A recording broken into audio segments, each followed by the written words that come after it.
I remember the first time I met Heather Mills. It was last year at Red Book Magazine's Mothers and Shakers ceremony in New York City. Every year, Red Book recognizes a number of extraordinary women who have made a real difference in the lives of their families, their communities, their countries, or, as in the case of Heather Mills, women who have made a real difference in our world. It was a beautiful September afternoon, and it was an extraordinary event, full of warm tributes to Heather and the other honorees. I was thinking about how that day was because it was, as some of you may recall, September 10th. The next day I was back in Washington preparing for a hearing on early childhood education in the Capitol.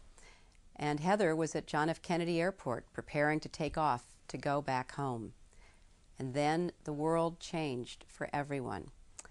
It changed, and yet in some ways, of course, it did not, nor should it.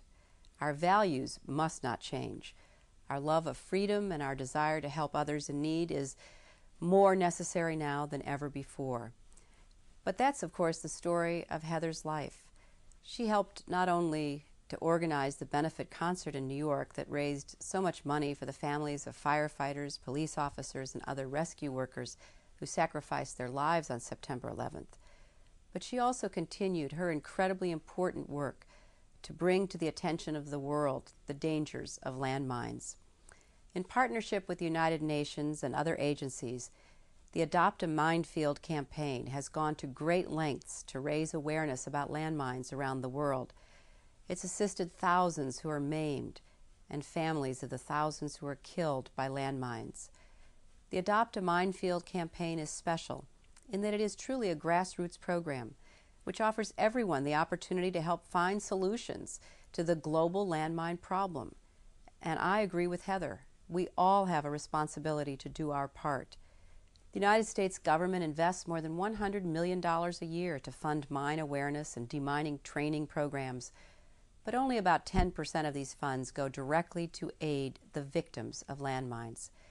That's why earlier this year I was pleased to join with some of my colleagues like Representative Tom Lantos in introducing the International Disability and Victims of Landmines, Civil Strife, and Warfare Assistance Act, a measure which will authorize more United States assistance for the victims of landmines. And I have to tell you, I was inspired in part to do that because of Heather.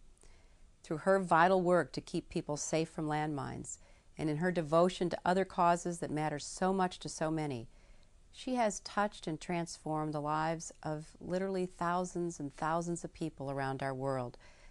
They may not know her name, but they have been affected by her determination and commitment. And she has, and no doubt will continue, to truly make a difference. You all know that Heather is an extraordinary person. She's accomplished so much, and she has inspired so many people along the way. But she's also great fun.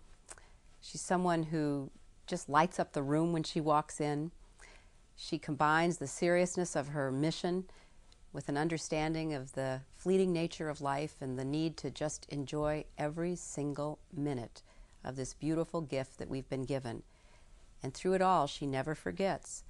There are many children and many men and women who don't have anything like the blessings that we enjoy today. And she won't let us forget it because she won't forget it. So I just thank Heather Mills for the person she is and the work that she does for all of us. God bless you, Heather.